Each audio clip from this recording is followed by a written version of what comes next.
স্বাগত নিউজ 24 সংবাদে। আপনাদের সাথে আছি আমি জান্নাতুল ফেরদৌস রুবা। দেখছিলেন সংবাদ শিরোনাম, এবারে বিস্তারিত। দেশের ভেতরে ও বাইরের সব অপশক্তিকে রুখে দিতে গণতান্ত্রিক পন্থায় কাজ করে যাবে আত্মপ্রকাশ হতে যাওয়া নতুন রাজনৈতিক দল, বলেছেন জাতীয় নাগরিক কমিটির আহ্বায়ক নাসির উদ্দিন পাটোয়ারি। জাতীয় নাগরিক কমিটিতে অংশ নিতে সামরিক বাহিনীর সাবেক সদস্যদের প্রতি আহ্বানও জানিয়েছেন তিনি। রাতে রাজধানীর চীন মৈত্রী সম্মেলন কেন্দ্রে সশস্ত্র বাহিনীর সাবেক সদস্যদের সঙ্গে মতবিনিময় সভায় তিনি এই আহ্বান জানান। বলেন, গণতান্ত্রিক পন্থায় বাধা দিলে আরেকটি বিপ্লবের ডাক দেওয়া হবে। আগামী 1 বছর সারা দেশে জনসংযোগ করে জনগণের ভোটে ক্ষমতায় আসবে নতুন রাজনৈতিক দল, এমন আশাবাদও জানান সংগঠনটির নেতারা। 5 তারিখে যেভাবে without any ranking, without any বর্ণ পরিচয়, উইদাউট এনি পলিটিক্যাল পরিচয় ছাড়া যেভাবে লড়াই করেছিলাম বাংলাদেশের একজন নাগরিক হয়ে, আগামীর ব্যালট রেগুলেশনকে সামনে রেখে আমাদের সবাইকে ঐক্যবদ্ধভাবে এভাবে লড়াই করতে হবে। যখন প্রয়োজন হবে তারা রাজপথে আমাদের সাথে কাঁধে কাঁধ মিলিয়ে সামনের সারিতে থেকে লড়াই করবে। আবার যখন প্রয়োজন হবে তখন দেশের সার্বভৌমত্বের দিকে যদি কোনো শকুন নজর দেয়, সেই শকুনদের চোখ উপড়ে ফেলবে। 26 ফেব্রুয়ারি রাজধানীর মানিক মে এভিনিউয়ে আত্মপ্রকাশ করতে যাচ্ছে ছাত্রদের নতুন রাজনৈতিক দল। আহ্বায়ক হিসেবে অন্তর্বর্তী সরকারের উপদেষ্টা নাহিদ ইসলামের নাম চূড়ান্ত। পরের পদগুলোর জন্য জাতীয় নাগরিক কমিটি ও বৈষম্য বিরোধী ছাত্র আন্দোলনের সবুখ ভাগের কয়েকজন নেতার নাম আলোচনায়। সজল দাসের প্রতিবেদনে বিস্তারিত। জুলাই গণ অভ্যুত্থানের চেতনায় রাজনৈতিক বন্দোবস্ত নিশ্চিতের প্রত্যয়ে অবশেষে আসছে নতুন রাজনৈতিক দল। দলের আহ্বায়ক হিসেবে নাম প্রায় চূড়ান্ত অন্তর্বর্তী সরকারের উপদেষ্টা নাহিদ ইসলামের। নতুন দলের আহ্বায়কের দায়িত্ব নেওয়ার জন্য নাহিদ ইসলাম যে কোনো সময় সরকার থেকে পদত্যাগ করবেন বলে জানিয়েছে জাতীয় নাগরিক কমিটি। তবে সদস্য সচিব পদে কে আসবেন তা নিয়ে রয়েছে ধোঁয়াশা। জাতীয় নাগরিক কমিটি ও বৈষম্য বিরোধী ছাত্র আন্দোলনের অধিকাংশ নেতার পছন্দ আখতার হোসেন। মুখ্য সংগঠক ও মুখপাত্র পদের জন্য আলোচনায় আছেন সার্জিস আলম ও হাসনাত আব্দুল্লাহ। এরকম পরিস্থিতিতে ফেসবুকে উত্তাপ ছড়াচ্ছে। আখতার হোসেনের শুভানুধ্যায়ীরা ফেসবুকে তাকে নিয়ে বিভিন্ন পোস্ট করতে থাকেন। কেউ কেউ লেখেন আখতারকে মাইনাস করার পরিকল্পনা হচ্ছে। সামাজিক যোগাযোগ মাধ্যমে এমন আলোচনায় এক পক্ষে ছিলেন শিবিরের সাবেক নেতারা, অন্য পক্ষে ছাত্র শক্তি ও ছাত্র অধিকার পরিষদের সাবেক নেতাদের পাশাপাশি দেখা গেছে মধ্যপন্থী অনেককে। ফেসবুকে এমন বাহাস চলার মধ্যে জাতীয় নাগরিক কমিটির কার্যালয়ে দফায় দফায় বৈঠক করেন নেতারা। আমরা একটি কালেকটিভ লিডারশিপ চাই এবং আমরা বর্তমান রাজনীতিতে নতুন একটি রাজনীতির পরম্পরা যেতে চাই, যেখানে আমরা কোনো ব্যক্তি পূজা চাই না। দলের দায়িত্বশীল নেতারা জানান, নতুন দলের আনুষ্ঠানিক আত্মপ্রকাশের আয়োজনটি হতে পারে 26 ফেব্রুয়ারি। ঢাকায় অনুষ্ঠান করে দলের ঘোষণা দেওয়া হবে। অনুষ্ঠানটি হতে পারে রাজধানীর মানিক মিয়া অ্যাভিনিউতে। যেই ফ্র্যাকশনের কথা আপনারা বলছেন, এগুলো কোনো কিছুই থাকবে না, বরং খুব দ্রুততম সময়ের মধ্যে, আশা করি আগামী 1 সপ্তাহের মধ্যে সকলে আমরা আবার ঐক্যবদ্ধভাবে ছাত্র জনতার যে কাঙ্ক্ষিত চাওয়া, আগামীর বাংলাদেশের চাওয়া, সেটা প্রতিষ্ঠার জন্য আমরা কাজ করে যাই। দলের আত্মপ্রকাশের আয়োজনের জন্য ইতিমধ্যে একটি প্রস্তুতি কমিটি গঠন করা হয়েছে। এই কমিটিতে জাতীয় নাগরিক কমিটির 68 জন ও বৈষম্য বিরোধী ছাত্র আন্দোলনের 30 জন নেতা রয়েছেন। একই সঙ্গে নতুন রাজনৈতিক দল সম্পর্কে সম্প্রতি শুরু হওয়া প্রচারণা আপনার চোখে নতুন বাংলাদেশ, জনমত বিশ্লেষণ ও মূল্যায়নের জন্য উপকমিটি গঠন করা হয়েছে। সজল দাস, নিউজ 24, ঢাকা। দেশে রাজনৈতিক দলগুলোর মধ্যে এখনো ঐক্য গড়ে ওঠেনি বলে মন্তব্য করেছেন বিশ্লেষকেরা। রাজধানীতে এক সেমিনারে বক্তারা বলেন, জুলাই গণঅভ্যুত্থানকে এখনো কেউ কেউ খাটো করে দেখছেন। বিশেষজ্ঞরা বলেন, দেশের প্রয়োজনীয় সংস্কার দরকার। সেক্ষেত্রে রাজনৈতিক দলগুলোর সদিচ্ছা ও ঐক্য অপরিহার্য। জনগণের ভোটের অধিকার ও বিচার বিভাগের স্বাধীনতা নিশ্চিত করার উপর জোর দেন তারা। রাজধানীর ব্র্যাক সেন্টারে চলছে গবেষণা প্রতিষ্ঠান সানেমের 3 দিন ব্যাপী অর্থনীতিবিদদের 8ম বার্ষিক সম্মেলন।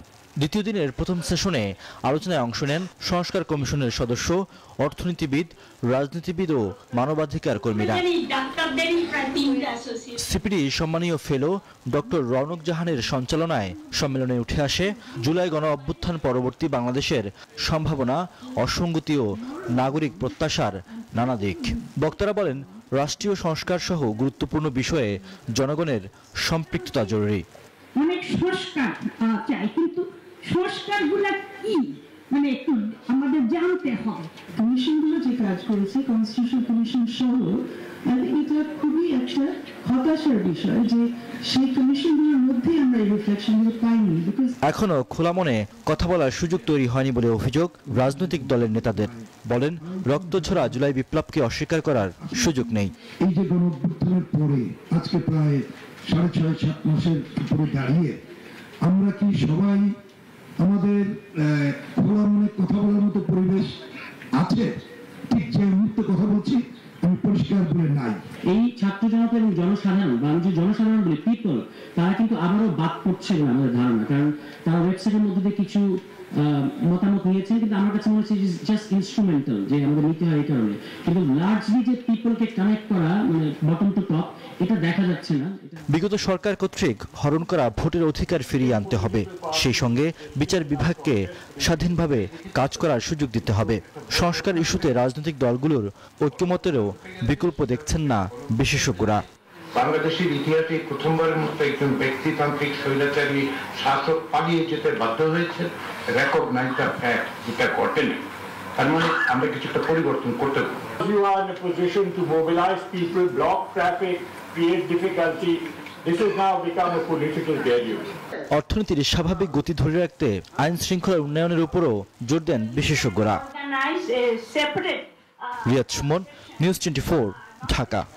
দলের কেউ অন্যায় করলে তদন্ত করে শাস্তি দেওয়া হচ্ছে, আর এটাই অন্য দলের সঙ্গে বিএনপির সবচেয়ে বড় পার্থক্য, বলেছেন দলের ভারপ্রাপ্ত চেয়ারম্যান তারেক রহমান। শনিবার দুপুরে যশোর জেলা বিএনপির দ্বিবার্ষিক সম্মেলনে কথা বলেন তিনি। 7 বছর পর যশোর জেলা বিএনপির দ্বিবার্ষিক সম্মেলন। স্বাভাবিকভাবেই বেশ উজ্জীবিত দলীয় নেতাকর্মীরা। এছাড়া বহু বছর পর ভয়হীন শঙ্কাহীন কর্মসূচি, তাই ব্যাপক উৎসাহ উদ্দীপনা কর্মী সমর্থকদের মাঝে। সম্মেলনের প্রধান অতিথি বিএনপির ভারপ্রাপ্ত চেয়ারম্যান তারেক রহমান। প্রতিটি স্তরে সংগঠনকে আরো গতিশীল করতে বিভিন্ন দিক নির্দেশনা দেন তিনি। কথা বলেন সমসাময়িক রাজনীতির নানা প্রসঙ্গে।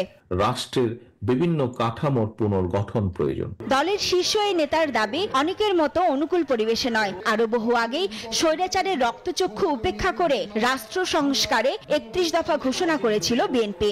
যখন দেশের লক্ষ লক্ষ মানুষের উপর অত্যাচার নির্যাতন চালিয়ে মানুষের ভোটের অধিকারকে হরণ করে ক্ষমতা দখল করে রেখেছিল, তখন তার সেই রক্তচক্ষুকে উপেক্ষা করে বাংলাদেশ জাতীয়তাবাদী দল দেশের মানুষের সামনে 31 দফা উপস্থাপন করেছে। বলেন, বিএনপির সঙ্গে অন্য দলের সবচেয়ে বড় পার্থক্য হলো কোনো অন্যায়কে প্রশ্রয় দেয়া হয় না, বরং কঠোর শাস্তির আওতায় আনা হয় সাংগঠনিকভাবে। বিএনপির অমুক লোক এটা করেছে, তমুক লোক এটা করেছে, দয়া করে এসব কথা বলে বিভ্রান্ত করার চেষ্টা করবেন না। সবাইকে নিয়ে সুন্দর বাংলাদেশ গড়ার স্বপ্নের কথা জানান ভারপ্রাপ্ত চেয়ারম্যান তারেক রহমান। বলেন, বিএনপির প্রধান লক্ষ্যই হলো রাষ্ট্র মেরামত করে মানুষের জীবন মান উন্নয়ন করা। এই সরকার, যার প্রধান কাজ হচ্ছে একটি নিরপেক্ষ স্বচ্ছ নির্বাচন উপস্থাপন করা, বাংলাদেশ জাতীয়তাবাদী দল সরকার গঠন করতে সক্ষম হলে আমাদের সবচেয়ে প্রথম যেই কাজটি হবে এই মাতৃভূমিকে পুনর্গঠন করা।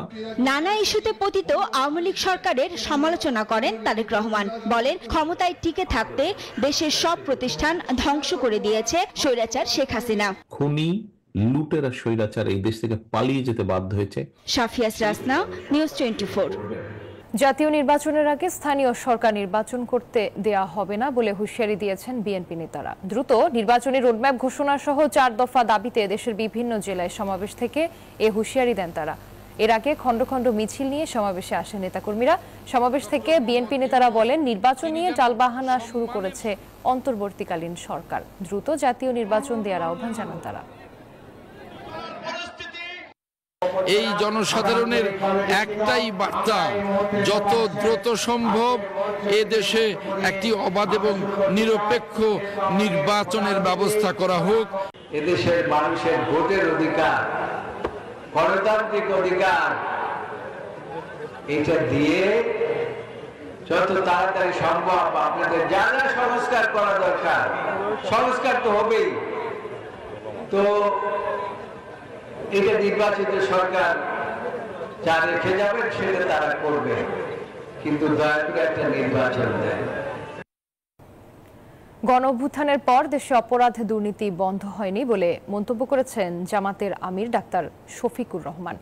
২৪ শহীদের সম্মানে দখল চাঁদাবাজি বন্ধের অনুরোধ করেন তিনি। আর দলটির কেন্দ্রীয় নায়েবে আমির ডাক্তার সৈয়দ আব্দুল্লাহ মোহাম্মদ তাহের বলেছেন, বিগত ৫৪ বছরের রাজনীতি ও সংবিধানে যে জঞ্জাল তৈরি হয়েছে তার সংস্কার অতি জরুরি। কুমিল্লা ও লক্ষ্মীপুরে আলাদা অনুষ্ঠানে এসব কথা বলেন তারা। প্রায় ২ দশক পর লক্ষ্মীপুরে জামায়াতের সমাবেশ। শনিবার গেলেন বর্তমান আমির। তাই তো উচ্ছ্বাসের শেষ নেই নেতাকর্মীদের মাঝে। সকাল থেকে খণ্ড খণ্ড মিছিল নিয়ে নেতাকর্মীদের গন্তব্য ছিল আদর্শ সামাদ সরকারি উচ্চ বিদ্যালয় মাঠ। সভা শুরুর অনেক আগেই কানায় কানায় পূর্ণ সমাবেশ স্থল। সমাবেশে জামায়াত আমির বলেন, গণ অভ্যুত্থানের পরও দেশে অপরাধ দুর্নীতি বন্ধ হয়নি। ২৪ শহীদদের সম্মানে দখল চাঁদাবাজি বন্ধের অনুরোধ করেন তিনি। ৫ আগস্ট থেকে শুরু করে আজকে ২২ ফেব্রুয়ারি পর্যন্ত এই সামান্য পরিক্রমায় কোথাও আপনি দেখবেন না ইসলামী দলের কোন লোক এখন জাতির উপরে জুলুম করছে। এদিকে কুমিল্লা দক্ষিণ জেলা জামায়াতের কর্মী সমাবেশে নায়েবে আমির ডাক্তার সৈয়দ আব্দুল্লাহ মোহাম্মদ তাহের বলেন, ৫৪ বছরের রাজনীতিতে ও সংবিধানে নির্বাচন পদ্ধতিতে যে জঞ্জাল তৈরি হয়েছে তা পরিষ্কারে সংস্কার প্রয়োজন। আগে বলেছি যে প্রয়োজনীয় সংস্কার শেষেই যত দ্রুত সম্ভব নির্বাচন। জাতীয় নির্বাচনের আগে স্থানীয় নির্বাচন দেয়া, দলটির নিবন্ধন ফেরত দেয়া সহ শেখ হাসিনা সহ আওয়ামী লীগের পালিয়ে থাকা খুনি নেতাকর্মীদের দৃষ্টান্তমূলক বিচার দাবিও করেন জামায়াত নেতারা। Desk report, news 24। চাকরি স্থায়ী করার দাবিতে রাজধানীর জাতীয় প্রেস ক্লাবের সামনে সড়ক অবরোধকারীদের ছত্রভঙ্গ করে দিয়েছে পুলিশ। শনিবার বিকেলে জলকামান সাউন্ড গ্রেনেড নিক্ষেপ করে তাদের সরিয়ে দেয়া হয়। আটক করা হয় বেশ কয়েকজনকে। চাকরি স্থায়ীকরণের দাবিতে প্রেস ক্লাবের সামনে সড়ক অবরোধ করলে এভাবেই তাদের ছত্রভঙ্গ করে দেয় পুলিশ। আন্দোলনকারীদের লক্ষ্য করে ছোড়া হয় জল কামান এবং সাউন্ড গ্রেনেড। এরপর লাঠিচার্জ করে পুলিশ। এ সময় আটক করা হয় বেশ কয়েকজনকে। সড়ক ছেড়ে পালিয়ে যায় আন্দোলনকারীরা। এ ঘটনায় আহত হয় কয়েকজন।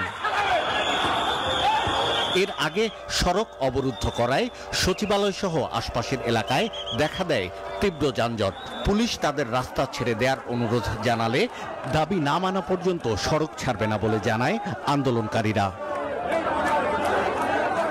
পুলিশ বলছে, জনভোগান্তি তৈরি করায় আন্দোলনকারীদের ছত্রভঙ্গ করতে বাধ্য হয়েছেন তারা। এখানে আসার পরপরই তারা কিন্তু করছে কি, দুই পাশের দুই রাস্তায় বন্ধ করে দিল। তারপরে আমরা কয়েক দফায় আমি সহ আমার অফিসারদেরও পাঠাইছি। আমরা বলছি যে ভাই আপনারা রাস্তাটা শুধু ছেড়ে দেন, বাদটাকে আপনারা বসে থাকেন, আপনাদের দাবি দেওয়া আদায় হোক বা যাই হোক, আপনারা আপনাদের ব্যাপার, রাস্তাটা ছেড়ে দেন। জনদুর্ভোগ হচ্ছে, কোনোভাবে রাস্তা ছাড়বে না। এরপরে আমরা ওয়ার্নিং দিয়েছি, 10 মিনিটের সময় দিয়েছি, এরপরেও রাস্তা ছাড়ে নাই। তখন আমরা বাধ্য হয়ে আমাদের ওয়াটার ক্যানন যেটা আছে, জল কামান বলে, এই জল কামানের পানি আমরা প্রথমে দিয়েছি, দিয়ে আমরা সার্টিফিকেট দিয়ে তাদেরকে আন্দোলনকারীদের সরিয়ে দিলে শনিবার বিকেল 5:30টার পর থেকে প্রেস ক্লাবের উভয় পাশে যান চলাচল স্বাভাবিক হয়। শাহ আলী জয়, নিউজ 24, ঢাকা। বঙ্গভূমিতে শিক্ষা ও গবেষণায় গুরুত্ব ছিল না কোনো কালেই। স্বপ্ন ছিল নতুন বাংলাদেশে পরিস্থিতি বদলাবে, কিন্তু বাস্তবতা হলেও বদলায়নি কিছুই, তেমন কোনো ইঙ্গিত নেই। চারিদিকে সংস্কারের ডামাডোল, অথচ উপেক্ষিতই থেকে গেছে শিক্ষা খাত। এ খাতে হয়নি কোনো সংস্কার কমিশন। শিক্ষাবিদ গবেষকেরা বলছেন, অবহেলার এমন ধারা চলতে থাকলে উন্নয়নের আশা অধরাই থেকে যাবে। সজল দাসের প্রতিবেদনে বিস্তারিত। জাতির মেরুদণ্ড নাকি শিক্ষা? রাজধানীর শাহবাগে শিক্ষক পুলিশের এমন মারমুখী অবস্থান জানান দেয় বাংলাদেশে শিক্ষা খাতের দশা কোন দৈন্যে আটকা। জলকামান, কাঁদানে গ্যাস আর লাঠিপেটাই যেন এক যুদ্ধক্ষেত্র। নিয়োগ বাতিলের প্রতিবাদ কিংবা জাতীয়করণের দাবি, ধারাবাহিকভাবেই মাঠে নামছেন প্রজন্ম গড়ার কারিগররা। যেন দাবি আদায়ের মৌসুম চলছে দেশে। এসবের জাতাকলে নগরবাসীর জীবন ওষ্ঠাগত। ঘন্টার পর ঘন্টা যানজটে ভোগান্তি ওঠে চরমে। অস্থিরতা শিক্ষা প্রশাসনেও। পদোন্নতি, কর্মকর্তাদের বৈষম্য নিরসন ও বদলি, গুচ্ছ ভর্তি পরীক্ষা সহ নানা বিষয়ে সংকট চরমে। নতুন করে যুক্ত হয়েছে পাঠ্যপুস্তক বিতরণে জটিলতা। সব মিলিয়ে এলোমেলো শিক্ষা খাতে বিপাকে সরকার। শিক্ষা ব্যবস্থা এতদিন অপরিকল্পিতভাবে ছিল, এটাকে হঠাৎ করে তো রাতারাতিভাবে ঠিক করা যাবে না। যাতে শিক্ষার মান উন্নত হয়, যাতে শিক্ষকরা আরেকটু ভালো সুযোগ সুবিধা পেতে পারেন, সেদিকে চেষ্টা করবে। অথচ স্বপ্ন ছিল বদলে যাওয়া বাংলাদেশে ঘুরে দাঁড়াবে শিক্ষা খাত, ঘুচবে অবহেলা। কিন্তু বাস্তবতা ভিন্ন। নির্বাচন, সংবিধান সহ নানা খাত সংস্কারে হয়েছে আলাদা কমিশন, কিন্তু উপেক্ষিতই রয়ে গেছে শিক্ষা খাত। বাংলাদেশে আমি আগেও বলেছি, এখনো বলছি, শিক্ষা কখনো প্রায়োরিটি ছিল না। শিক্ষাকে প্রায়োরিটি দিতে হবে। কিন্তু যারা এটা চিন্তা করবেন তাদের তো মাথার মধ্যে এটা কাজ করছে না। তারা রাজনীতি, তারা কমিশন বানিয়েছে, 14টা কমিশন বানিয়েছেন, আর একটা বানালে 15টা কমিশন। শিক্ষা তাদের মধ্যে প্রায়োরিটি নাই। এবং আমরা খুবই আশাবাদী ছিলাম, ওখানে অনেকজন শিক্ষক আছেন, প্রফেসর আছেন। শিক্ষা প্রশাসনকে আরো সক্রিয় করার আহ্বান শিক্ষাবিদ ও গবেষকদের। তারা বলছেন, অবিলম্বে কমিশন গঠনের মাধ্যমে সংস্কারের আওতায় আনতে হবে এই খাত। সবকিছু মিলিয়ে শিক্ষাক্ষেত্রে একটা যে চরম নৈরাজ্যকর অবস্থা তৈরি হয়েছে, আমি একজন শিক্ষক হিসাবে এটা আমাকে উদ্বিগ্ন করে। যাদের হাতে ক্ষমতা আছে তারা যে একেবারে নিশ্চেষ্ট আছেন, কিন্তু এটা আমি অভিযোগ করতে চাই না, তাদের উদ্যোগ আছে, কিন্তু এই উদ্যোগটা এখনো কাঙ্ক্ষিত বা দৃশ্যমান কোনো ইতিবাচক ফলাফল এই পর্যন্ত আনতে পারেনি। আন্দোলন সংগ্রামে শিক্ষক শিক্ষার্থীদেরও আরো দায়িত্বশীল হওয়ার আহ্বান শিক্ষাবিদ ও গবেষকদের। আন্দোলন এবং শিক্ষা প্রতিষ্ঠানগুলোতে নানান ধরনের অস্থিরতার কারণে শিক্ষা ব্যবস্থা দিন দিন আরো বেশি ক্ষতির মুখে পড়ছে। শিক্ষাবিদরা বলছেন, এখনই সময় এই পরিস্থিতি থেকে বেরিয়ে আসার, শিক্ষা ব্যবস্থা সঠিক পথে এগিয়ে নেয়ার। সজল দাস, নিউজ 24, ঢাকা। ঢাকা টাঙ্গাইল মহাসড়কে চলন্ত বাসে ডাকাতি ও শ্লীলতাহানির ঘটনায় গ্রেফতারকৃত আসামি শহীদুল ইসলামকে 5 দিনের রিমান্ড মঞ্জুর করেছে আদালত। এই ঘটনায় 2 আসামি সবুজ ও শরীফুজ্জামান আদালতে স্বীকারোক্তিমূলক জবানবন্দি দিয়েছে। এদিকে দায়িত্বে অবহেলার অভিযোগে মির্জাপুর থানার সহকারী উপপরিদর্শক মোহাম্মদ আতিকুজ্জামানকে সাময়িক বরখাস্ত করা হয়েছে। শনিবার বেলা 11:30টায় প্রেস ব্রিফিংয়ে জেলা পুলিশ সুপার বিজারুর রহমান জানান, শুক্রবার রাতে সাভার থেকে তাদের গ্রেফতার করা হয়। পূবালী ব্যাংক লিমিটেডের বার্ষিক ব্যবস্থাপক সম্মেলন 2025 অনুষ্ঠিত হয়েছে। শনিবার কক্সবাজারের হোটেল লং বিচ অডিটোরিয়ামে 2 দিন ব্যাপী এই সম্মেলন অনুষ্ঠিত হয়। পূবালী ব্যাংকের দেশব্যাপী 508টি শাখার ব্যবস্থাপক, সকল অঞ্চল প্রধান ও প্রধান কার্যালয়ের নির্বাহী বৃন্দের অংশগ্রহণে প্রধান অতিথি হিসেবে উপস্থিত থেকে সম্মেলনের উদ্বোধন করেন ব্যাংকের চেয়ারম্যান মঞ্জুরুল রহমান।